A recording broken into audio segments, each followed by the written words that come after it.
Hey everyone, a common question that I get from all home buyers is how much cash do I have to put down? Especially if they're first time home buyers, the number one question I get is, Victor, how much money do we have to put down? And I hear the frustration in a buyer's voice when I say it depends on what program you qualify for. For example, if you're doing a conventional loan, the minimum that you have to put down is 3%. If you're doing an FHA loan, the minimum that you have to put down is 3.5%. If you're doing a first-time home buyer program or a home buyer program that has down payment assistance, the minimum that you have to put down is $1,000. Yeah, you heard that right.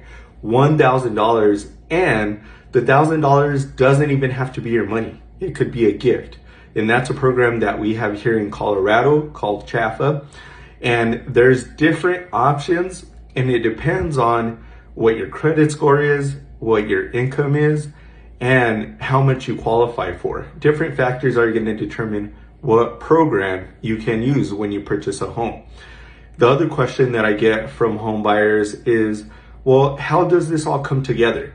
The best answer I have for any home buyers is make sure that you're working with a real estate professional. I know a ton of great real estate agents, and the best answer I have is everybody needs to communicate, and there needs to be some kind of game plan onto what the buyer expects the day of their closing.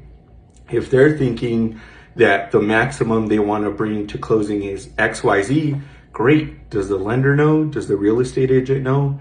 At the beginning of any home buying process, I strongly recommend to everybody that the lender, the real estate agent, and the buyer or buyers get on a phone call. It takes about 10 minutes or so and say, okay, this is the game plan and this is what we're expecting. Sometimes when I get contracts over from real estate agents, that conversation never happened, and there's a lot of surprises. Nobody likes surprises. When you're purchasing a property that's $300,000, $400,000, $500,000, you don't want any surprises towards the end. So I recommend to everybody that there is clear communication on exactly what's expected the day of closing.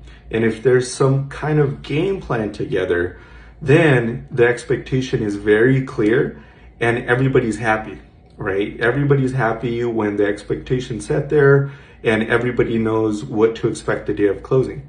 And the reason I talk about that so much is right now in Colorado, just like it is most of nationwide, it's a buyer's market. So what that means for you is let's say you don't qualify for the program that you want, but you still want to buy a property, great.